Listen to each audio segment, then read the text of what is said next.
Bueno, seguimos en este programa que dimos en llamar con una pregunta, ¿no? ¿En dónde estamos? Estaba acordando de esa frase que viene del eco de la historia, ¿no? Sean los orientales tan ilustrados como valientes. ¡Ja! Parece un mandato prácticamente bíblico, ¿no? Parece un mandato que día a día uno empieza a entender la importancia de cultivarse en el conocimiento del país en el que vivimos y tenemos este maravilloso documento que es la Constitución de la República. Está con nosotros Diego Flores, gracias por estar, Diego, con nosotros. Un placer, Rubén, un placer. Qué tema, ¿no? La Constitución y qué violentada que está. Fíjate, mirá el artículo 7, dice, los habitantes de la República tienen derecho a ser protegidos en el goce de su vida, honor, libertad, seguridad, trabajo y propiedad. Nadie puede ser privado de estos derechos sino conforme a las leyes que se establecieren por razones de interés general. Qué impresionante, ¿no? Todos Sí, tenemos, según la Constitución, nos reconoce la Constitución, no nos mandata, ¿no? La Constitución reconoce que tenemos estos derechos que nacen con el ser humano, que nacen apenas nosotros tenemos vida, tenemos estos derechos que son inherentes, inalienables, irrenunciables. ¿Cómo se estropearon a través de las épocas, aquel triste periodo del terrorismo y luego de la dictadura cívico-militar o régimen de facto, una salida democrática? Y hoy se siguen violentando derechos a través de, yo decía recién en mi editorial, de estas hegemonías culturales marxistas que se impusieron ya globalmente en el mundo y que van generando estas distorsiones con nuestros sistemas constitucionales, es decir, con nuestro Estado de Derecho constitucional. El caso claro es la Fiscalía Especializada en Crímenes de Lesa Humanidad, inclusive hasta con fecha, es increíble, cuando la Constitución prohíbe los juicios por comisión. No puede existir un juicio por un delito creado. Y además, acá en este caso, peor, porque se le da efecto retroactivo a un delito que es nuevo en el país, que es a partir del 2006, el delito de lesa humanidad, y el derecho penal nos dice que no se puede aplicar hacia el pasado por un principio de certeza jurídica, ¿no? Un principio de estabilidad, de certeza jurídica. No se pueden aplicar delitos que no existían en el pasado. Pero no solo eso, sino que además están presos sin condena, muchos de los que están presos en Domingo Arena, por ejemplo. sí, es la gran mayoría, ¿no? Y en Coracero sucede otro tanto. Claro. Este, es un tema delicado, porque tú fíjate que por estos días está circulando la información a propósito del informe Ujú, que Cancillería presenta a la Comisión de Legislación del Senado, Legislación y ujú, Constitución del Senado, ujú, en la cual advierte que la Corte Interamericana de Justicia condena al Uruguay este, a el proyecto de ley de prisión domiciliaria que está a estudio en el Parlamento. Y es tan importante estar informado, es, creo yo, a esta altura la única herramienta vital que tenemos. A ver, si la educación, que esencialmente es información, es el gesto revolucionario más importante que conoce la humanidad, en claro. estos días cobra una importancia particular. Tú sabes que la Corte Interamericana, los amigos, esto es importante compartirlo, la Ujú, Corte Interamericana creo que es el único ámbito a nivel internacional que tiene la potestad de condenar solamente y fiscalizar solamente el cumplimiento efectivo de aquellas reparaciones económicas. No tiene la potestad de obligar al Estado uruguayo a más nada. claro. Con lo cual, sostener que nos condenan eh, es una falacia. Deberíamos decir, recomienda, la Corte Interamericana sugiere o Ujú, advierte la necesidad de, que no es la misma cosa. Las claro, palabras tienen un significado, un valor total. que en materia internacional además afina mucho el criterio con el que se la emplea, ¿no?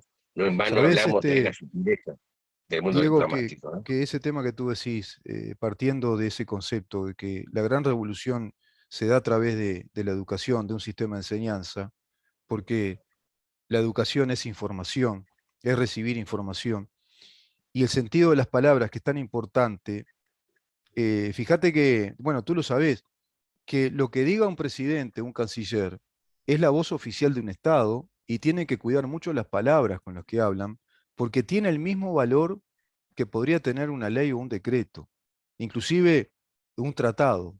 Lo que un presidente oficialmente diga, o a través de Cancillería o a través de Presidencia, tiene un valor oficial. Entonces ahí está claramente establecido en ese protocolo internacional de relaciones el valor de la palabra, que también está devaluado, ¿no? Están muy devaluadas las palabras.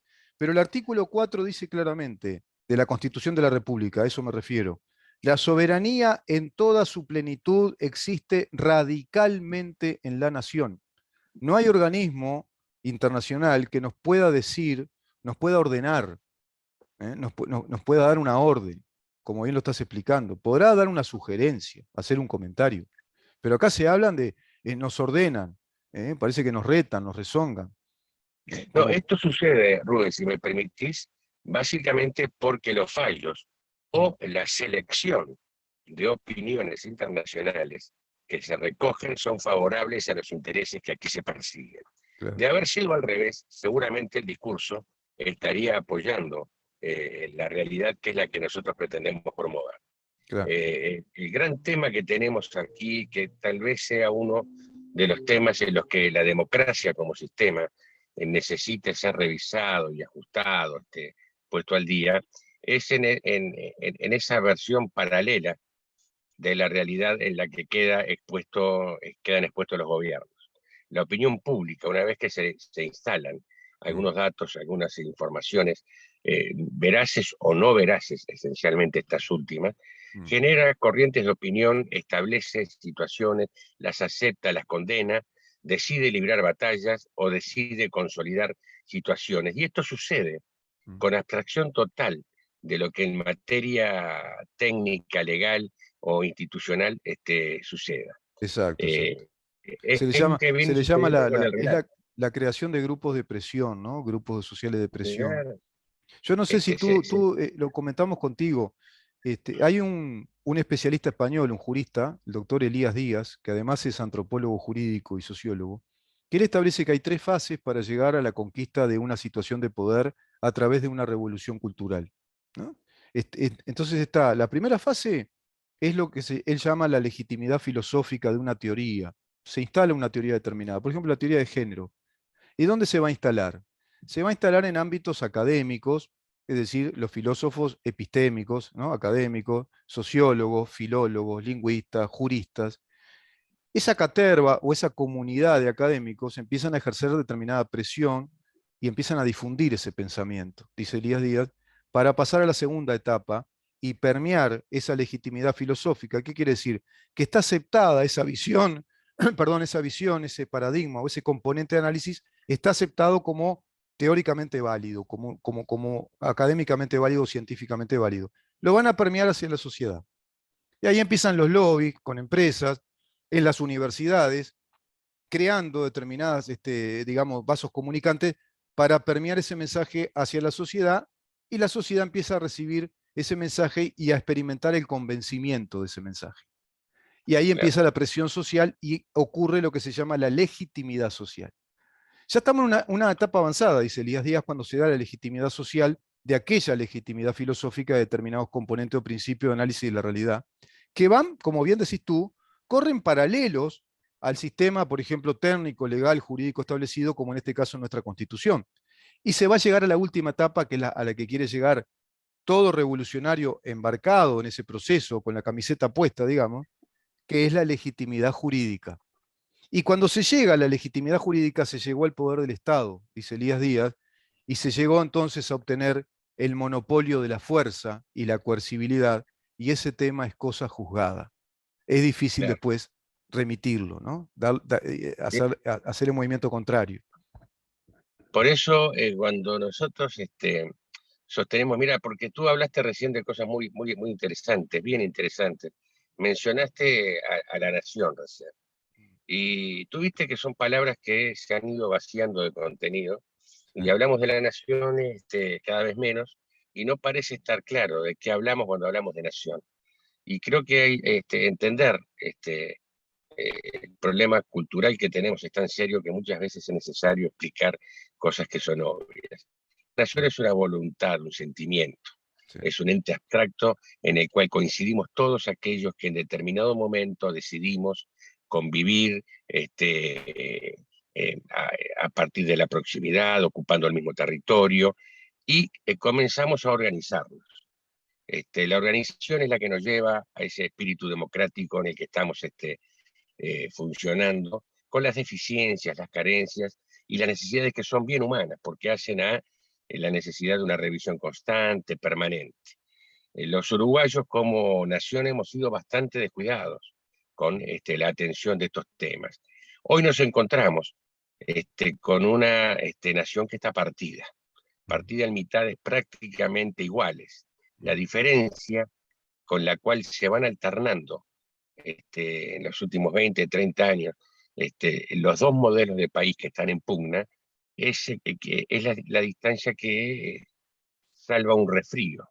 Ante Claro. cada acto eleccionario, una circunstancia menor puede llevar, solo es afirmar en broma, para quitarle un poco de dramatismo a la cosa, que Mm, todos los días corremos el riesgo de que nuestra situación, en tanto nación y en tanto sociedad organizada, vire radicalmente, porque ya no se trata del matiz de contar con un gobierno que haga más o menos énfasis en el papel de los impuestos o en el papel de la redistribución de la riqueza, sino que estamos hablando de alternativas que cada vez se van afirmando más en posiciones antagónicas.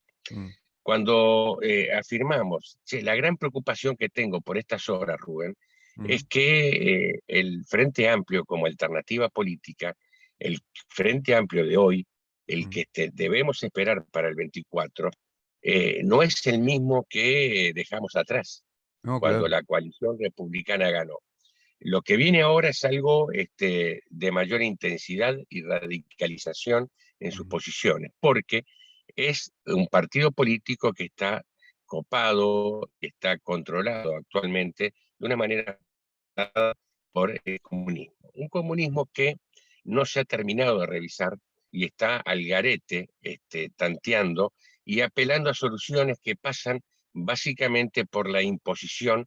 No tenemos claro bien mm. para llevarnos a qué modelo.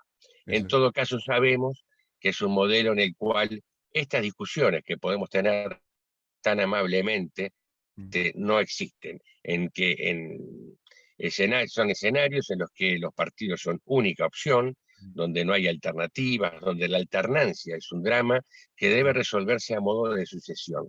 Entonces, por eso la preocupación de comenzar a hablar, a discutir. Yo insisto mucho, Rubén, hablo ujú, con mis hijos, hablo con los amigos de mis hijos, con mis vecinos, con quien tenga la disposición de escucharme, a efectos de plantearle no la imposición de mis ideas, sino la necesidad de que la discusión sea más amplia, claro. que lo integre todo, porque estamos en este discurso que tú también describiste en tu introducción y que de alguna manera también estaba animando tu editorial anterior. Estamos viviendo en momentos muy particulares en los cuales el mundo debate su existencia, y da la impresión por momentos, cuando uno sigue los derroteros Mm, de la vigorosa Alemania, mm, del increíble Estados Unidos, ¿no? mm, Seguimos mirando como un paradigma ujú, incuestionable. Todos están de alguna manera trastabillando en cuestiones que son esenciales, en las que mm, parece ser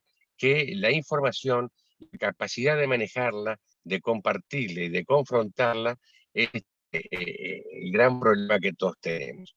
sí, Hoy, sí. el relato que viene dominando y viene cambiando en nuestra sociedad ha logrado algo que debe asustarnos a todos los que somos republicanos y demócratas. Logró quebrarnos.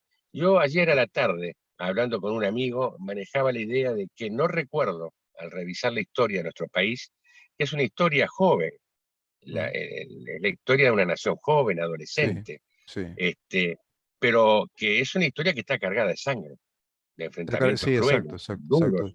Y Sí, yo no sí. recuerdo, ¿Cuál no es el libro? recuerdo, No recuerdo un libro que se llama País de Tierras Purpúreas, es de un sí, historiador que sí, habla precisamente de está ese tema. Gerson, sí, Es una sí, la historia, tierra ¿viste? purpúrea. La Tierra Purpúrea. Nuestro país es un país de pactos y sangre.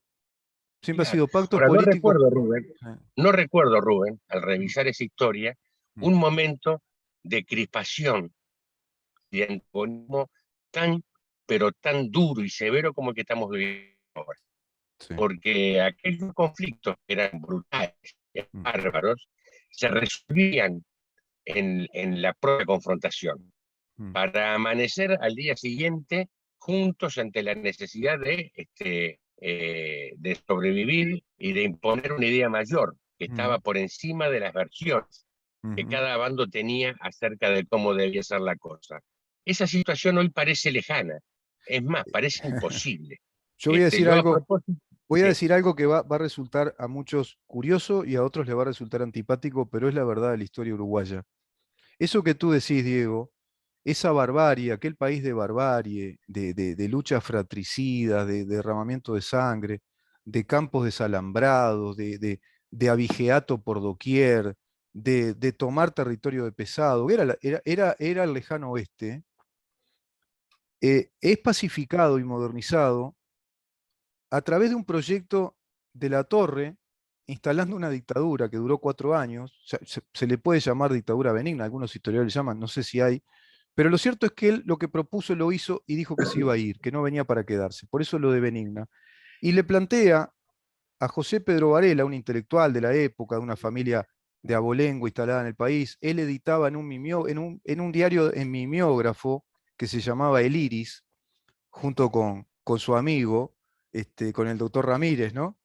sí, Carlos María Ramírez, editaban críticas acerbas y, por supuesto, crónicas muy interesantes, que denotaban un hombre muy aventajado para la época, un intelectual, a quien le echó el ojo de la Torre. Joaquín Latorre. Estamos hablando de dos señores de 30 y poco de años. La Torre deja el gobierno a los 34 años y también José Pedro Varela. Fíjate que ingresan a esa tarea inmensa en el país a los 30 años. ¿Y cuál fue la tarea que pacificó y modernizó el país? La educación a través de la creación del Ministerio de Instrucción Pública, dándole plenos poderes a José Pedro Varela, así se lo prometió y le dijo que hiciera lo que a él le parecía para que instalara un sistema educativo universal y que fue el sistema de nuestra enseñanza laica obligatoria. y gratuito.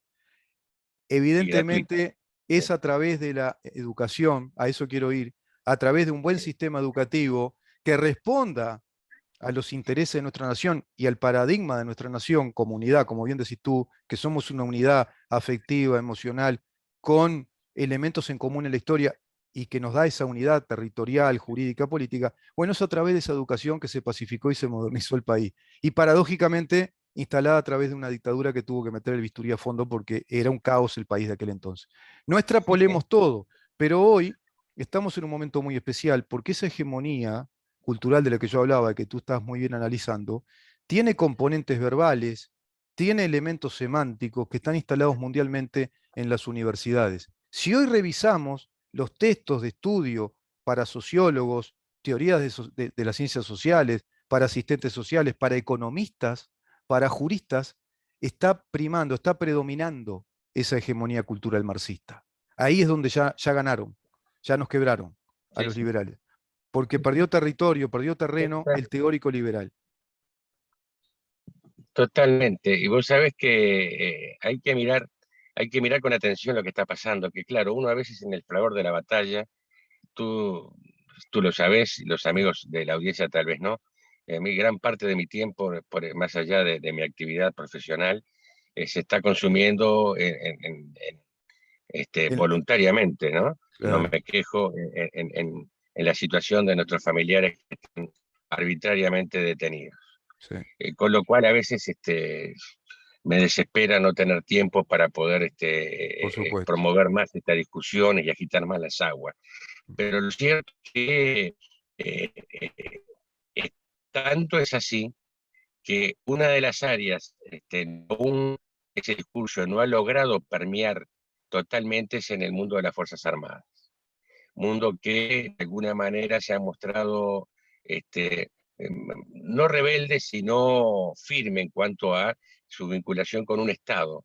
Mm, Lo curioso de esto, que es lo que estamos viviendo por estos días, es que comienza a discutirse una reforma, que comienza por cuestionar la propia existencia de las Fuerzas Armadas, así como comienza a cuestionarse hace años la necesidad de que insistentemente los liberales proponemos de revisar los planes de estudio, de jerarquizar la función docente y de alinearla de alguna manera, no a un gobierno No, y tampoco a un Estado, sino a una realidad que viene cambiando y que demanda que preparemos a nuestros niños y nuestros jóvenes para un mundo en el que la principal herramienta es la capacidad de adaptarse a los cambios. sí, claro, claro. Nada de esto viene sucediendo. Y con las Fuerzas Armadas la discusión entonces pasa, y a mí me da, si no fuera tan dramático, me daría realmente gracia, pasa por cuestionarla en función de su no adaptabilidad a este discurso hegemónico.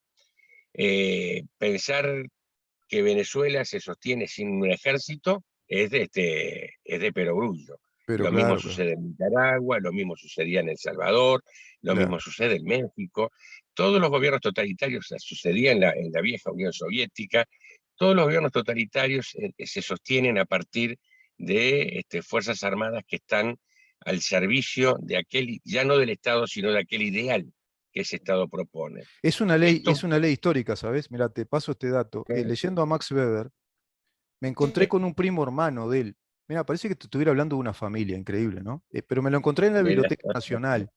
En la Biblioteca Nacional yo sí, estaba por dar derecho internacional público, y como me embolaba en las clases, yo siempre fui muy expansivo en mi mente, entonces me fui para la biblioteca, dije, bueno, pues preparo la ficha esta, lo doy libre el examen, porque al final me cansaba de esas clases enormes, que no, tenía que estar casi al filo de la puerta ahí, y me fui a la biblioteca y me puse a leer a Max Weber en un opúsculo que se llama Tipologías de la Dominación. Y luego me encuentro con el primo hermano, Heinrich Weber, que escribió un librillo que se llama De la crisis actual del Estado moderno en Europa. Mirá cómo se llama el libro, no me olvido más. De la crisis actual del Estado moderno en Europa, ensayo escrito por el doctor Heinrich Weber, año 1921 a 1924. Él auguraba la Segunda Guerra Mundial. ¿Qué dice claramente él? En uno de sus capítulos, que es uno de, digamos, de las ideas fuerzas que él maneja en ese libro, todo gobierno, dice Weber, primo, todo gobierno se sustenta en el poder armado. Si el gobierno tiene alineado al poder o a las fuerzas armadas, ese gobierno es sustentable. Si no, ese gobierno cae. Lo muestra la historia del Imperio Romano, lo muestra la historia de los persas, lo muestra en la historia griega. Es decir, la historia muestra que toda autoridad está sustentada, Maquiavelo lo explica muy bien también, ¿no? Toda autoridad está sustentada en el poder militar. Si no, no hay sustentabilidad posible. Lo que le termina dando ese poder y sustentabilidad es el poder militar. Por eso ha pasado, Diego, tú lo sabes muy bien, cuando los ejércitos se fraccionan, que es lo que busca esta gente que busca esa hegemonía. Recordemos a Topolansky, Lucía Topolansky, cuando hablaba de ideologizar el ejército. Cuando una fracción la llevas para otro lado, lo fracturás, ya debilitas a ese ejército, y si debilitas esa unidad del ejército alineado a un gobierno, debilitas al gobierno. Eso quería decirlo como un aporte, porque no, cuidado que estamos más bien que hablando vos de que fíjate, aún el ejército, ¿no? Es un ejército desprotegido por nuestra institucionalidad civil, es un ejército que está aguantando quizá por la inercia de los tiempos, porque está fuertemente convencido, pero hoy es un ejército que está recibiendo señales de que sus generales, sus autoridades, algunos ya por supuesto en retiro, están eh, siendo presos, van presos bajo mensajes muy ambiguos, muy complicados, que quizá muchos jóvenes militares no los puedan entender. Pero como aquel es un criminal, entonces, aquel general no, es un criminal, está preso, ojo no, con eso, que es una jugada terrible. es brutal porque tú fíjate que ya esta máquina ya está en el mismo Lástima. amigo hablábamos del tema de el sindicato policial. Que cuando me consultaban yo respondía como respondo ahora, que me genera una sensación ambigua. Yo creo en el sindicalismo, no en el que tenemos en Uruguay. Creo en la idea del sindicato, esa suerte de espacio desde el cual el trabajador, unido espontáneamente, Claro. fortifica su posición al negociar con el patrón y se ocupa esencialmente de las cuestiones que hacen al mundo del trabajo. Unido Pero en este esquema, espontáneamente. bien lo dijiste, unido Claro, espontáneamente, con negociación claro, libre. Ujú. claro. En este esquema no me entra que una fuerza armada como la policial, que está al servicio de la custodia de aquellas cosas que convenimos que es necesario respetar, funcione corporativamente desde un sindicato, dos o tres como tenemos en Uruguay. Y la creación de esos sindicatos, estoy convencido, Rubén, eventualmente, como suele suceder, debo estar equivocado, eh, obedece a esa fractura que se pretende en las cadenas de mando y en la inquietud por ideologizar esas áreas que son tan sensibles a la Claro. posibilidad luego de imponer o de mantener la imposición de situaciones que de otra manera la izquierda no va a poder explicar. Ujú. Por lo pronto, yo estoy esperando todavía que el Frente Amplio, que el Partido Comunista, que la señora Cose, o que el amigo Orsi, nos terminen de explicar cómo es la sociedad que ellos entienden debe operar. No hablo del amigo Fernando Pereira porque lo noto muy entreverado todavía. Y lo que pasa es Está que Fernando Pereira es más la barricada, pero creo que ellos también son el... Yo creo que carecen de teóricos, de como tenían, por ejemplo, un Ronnie Arismendi, no tienen los teóricos marxistas de otro nivel que habían en Bueno, aquellas épocas. eso, Rubén, Ahora, nos está llevando a un tema apasionante, que es la sí, crisis de liderazgo que tiene nuestro país. sí, exactamente. En estos momentos, Rubén, en estos momentos yo salvo que estén haciendo, mientras hablo contigo, algo en algún boliche de Montevideo, Sí, no reconozco ningún estadista. No hay ningún integrante del sistema político que yo mm, perciba que está mirando más allá de las próximas elecciones, que tenga una idea clara de cuál sí. es el derrotero a seguir. Y Con Diego, lo cual me siento, te paso este eh, dato.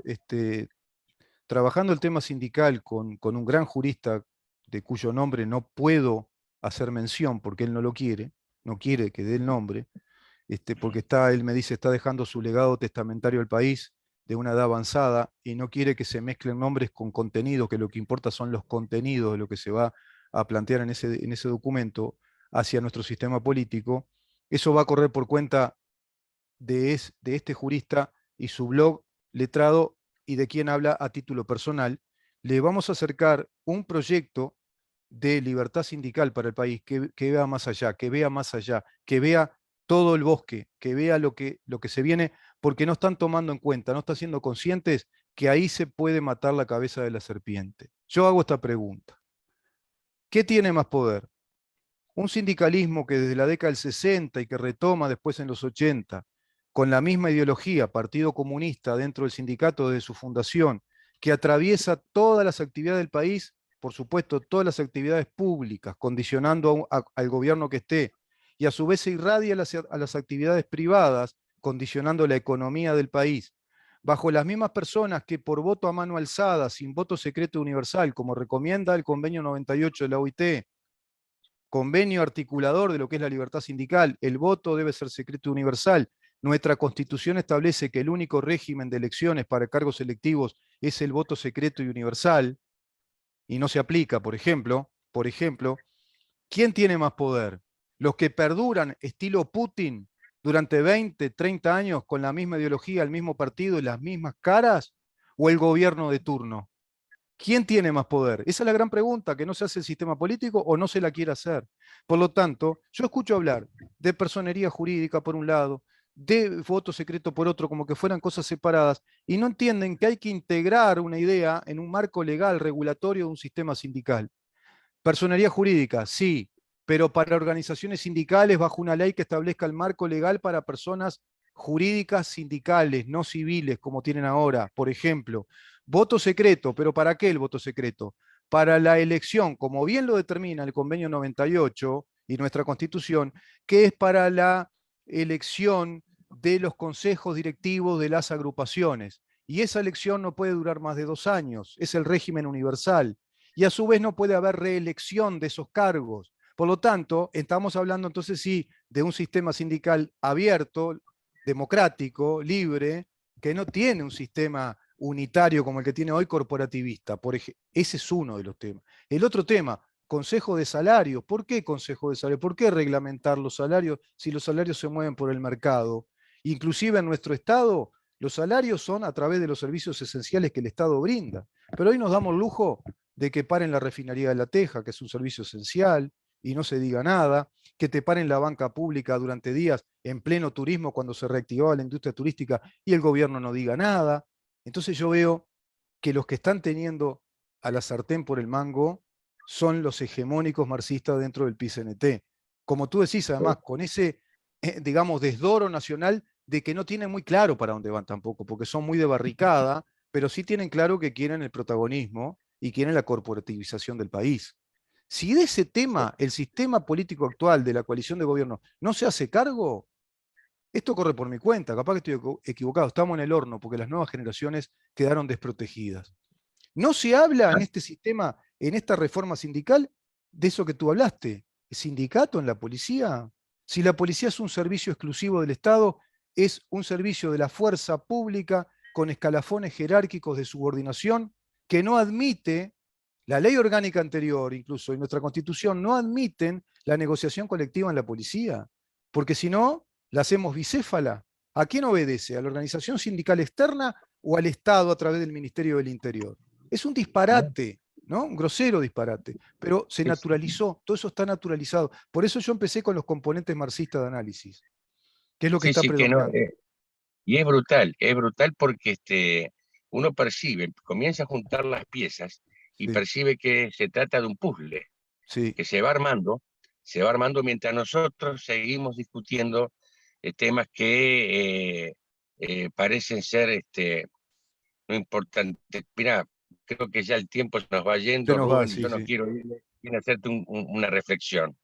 Ayer me preguntaban acerca del proyecto del diputado Pasquet de eutanasia. Y yo les confesaba que no estaba preparado emocionalmente para librar esa batalla. Claro, Entre otras cosas porque el poder imaginar la posibilidad de que determinemos con absoluta libertad cómo terminar, cuándo y en qué condiciones, se me ocurre a mí en estos momentos que es como el colmo de la libertad. En un contexto en el que son tantos los temas vinculados a las libertades que tengo cercenadas, que sí, tengo mal atendidas, que tengo cuestionadas, que pensar en lo más se me ocurre casi como imaginarme viviendo en Marte o en Venus. Digo, en exacto. estos momentos eh, nos preciamos de vivir en democracia, de contar con el marco de la República, y de todo lo que eso conlleva, pero en realidad no percibimos que la estamos atendiendo mal, que la estamos cuidando, Sí, que la República, como todo edificio, se me ocurre el paralelo, sí, sí, necesita mantenimiento, necesita cuidados, sí. que la democracia como sistema necesita revisiones, ajustes, Mm, hay que estar pendiente. sí. Este, nuestro sistema político es inmaduro, Es no inmaduro, está a la sí, altura de las sí, circunstancias, sí. y tiene esa tendencia que persiste y que a mí me asusta mucho, porque al Está, revisar historia, tú sos muy está en un adepto, híbrido, está en yo un por híbrido. momentos comienzo a unir situaciones que vivo hoy con aquellas que se vivieron en los años 60, donde se van desatando los hechos, se Sí. van generando y no reaccionamos, y cuando lo hacemos es tarde. Ya ¿Viste no qué tenemos pasa? Pasa en una situación de guerra, Diego, que hay una escalada de hechos que la primera escalada es casi invisible para la mayoría de nosotros y se va haciendo visible cuando la guerra se va declarando, digamos, se va haciendo explícita. Caso de Rusia con Ucrania. Los especialistas te dicen, no, esto había que haberlo previsto ya por el año 14, el 2014, algunos antes incluso. Esto viene desde la caída de la Unión Soviética y no cabe duda que debe ser así, que hay toda una ¿eh? escalada gradual. Y acá está pasando lo mismo. Por lo que tú decís, cerramos la nota con esto. Me das el pie para pensar hasta en un ciclo en que podamos profundizar estos temas contigo y con especialistas. Sería interesante una mesa para ir hablando a Eh, instalar estos temas que se están dejando de hablar.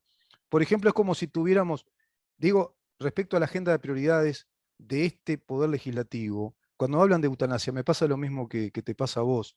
Digo, con la cantidad de prioridades que hay y me están hablando de esto, es como si, mirá, llevo el auto al mecánico, me pasó ahora, es real. Mirá, tiene pérdida de aceite, tengo la tapa de cilindro que parece que hay que hacer un limado, cambiar la tapa de cilindro, me pierde nafta el auto. Bueno, y que yo le diga al mecánico, mirá, che, estaría bueno mejorar el tablero acá, quedaría lindo ponerle una lucecita así y cambiarle el señalero de esta manera, o tunearlo el auto, pero está porque se está por fundir el auto, ¿viste? O sea, te está perdiendo aceite, te pierde agua de radiador y además gastás demasiada nafta, ¿no? Bueno, el país está igual, está con el radiador liquidado, está con la tapa de cilindro que no da más, pierde aceite, pierde agua, gasta mucha nafta. Pero no estamos hablando de ese tema, hablamos de cómo mejorar el retrovisor del auto, tunearlo, ¿no? Me parece, no sé si fui claro, No, pero están hablando de temas que ya me resultan hasta prácticamente superficiales, porque en la agenda de prioridades hay tanto para resolver, de todo esto que estamos hablando, que va quedando circunscrito a espacios de diálogos. Esto que estamos hablando contigo libremente, esto que nos damos a pensar ante la audiencia con total libertad, ya casi no es espacio, espacio natural, vital, de intercambio democrático de ideas. Pues ahí está la hegemonía, ahí se hace visible la hegemonía. Todo esto no se lo puede hablar en cualquier ámbito. definitivamente. De Diego, allí que valoro especialmente este contacto semanal que me regalás, Rubén, y que tanto aprecio. los voy a escuchar en la tarde a ver qué viene y después te iba a preguntar por ese abogado penalista que quiero dar con él para hablar de estos temas en profundidad respecto a las fiscalías especializadas. Si te parece, si Sí, cuento sí, con tu ok, claro, Diego. definitivamente, porque además es muy loco. Sí. Fiscalía especializada en delitos de lesa humanidad. En Sí. estos momentos sabemos que el Partido Nacional ha decidido tratar el tema, Ujú. pero que lo va a tratar con algunos cambios, entre ellos estableciendo como límite los delitos de lesa humanidad, excluyéndolos. Bien. Y nos parece bárbaro, porque Mm, además también es necesario repetir, Rubén, mm. nuestro país, en estos momentos tenemos 41 detenidos Sí, por delitos comunes. No sí, hay sí. un solo caso de lesa humanidad. Esto Nos es vamos, Diego. importante establecerlo. Te tengo que dejar, te agradezco un montón. Nos reencontramos, Dios mediante, el próximo jueves y hoy en A la tus tarde los órdenes. escucho. Que pases Y muy gracias bien. por todo. Chao. Gracias a ti, Diego. Diego Flores, conversando con nosotros, representante de familiares presos, militares retirados, también policías. Vamos ya rápidamente en contacto con Valentina Hughes. Una pausa y volvemos.